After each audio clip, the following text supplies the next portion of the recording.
Hey, what's up, everybody? True Boxing here. Thank you for coming back to get hit with the truth. So today we're doing a what's next on former two-time featherweight champion of the world, Josh Warrington, following his third consecutive loss as he fought IBF super featherweight champion Anthony Cacace in a non-title fight.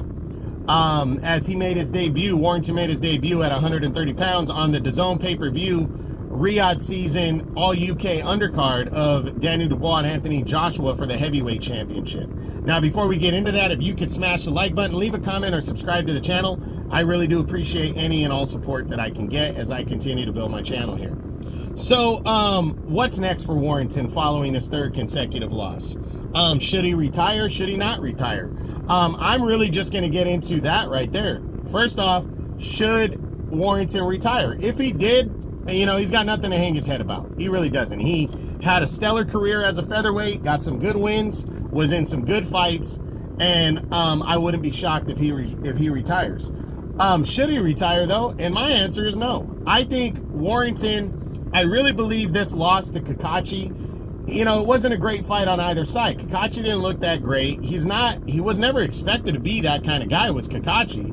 He scored a major upset against Joe Cordina. There's some controversy to that because of the late hit after the round, was it the second or third round, and Cordina never recovered, and Cacace ended up stopping him. It was a major upset. Cordina was planning on moving to 135 anyways, so Cacace wasn't supposed to be here. So that's partly why. But I really think what affected Josh Warrington was, one, he should have taken more of a tune-up. Even Lee Wood, another guy who would be debuting at 130, should have had a fight along those levels in his first fight. Because when you move up in weight, look what happened to David Benavidez. Look what happened to David Morrell in their first fights at light heavyweight. And these are young guys, younger guys. You move up to a new weight class after fighting a career at another weight class, sometimes that extra weight doesn't sit well with you in your first fight because you're still getting adjusted to it. So you don't look great in your first fight when you move up in weight sometimes. Sometimes guys do. It depends on the fighter. But I think Warrington, you know, that was part of it. And then the other part of it was the IBF, just days before the fight, decided to not sanction this fight as a title fight. So Warrington, a former two-time champ, I think that took some of the passion and the luster out of it for him. Like, he didn't have a title to go for now. Yeah, it was on a big card. Yeah, it was against the guy, you know, who pulled off the upset. It was against a world champion, but it wasn't for a world title. That would have been his second weight class right there. That would have been huge. It would have made him a three-time world champion in two weight classes. So I think that had a lot to do with it right there, you know? I really do.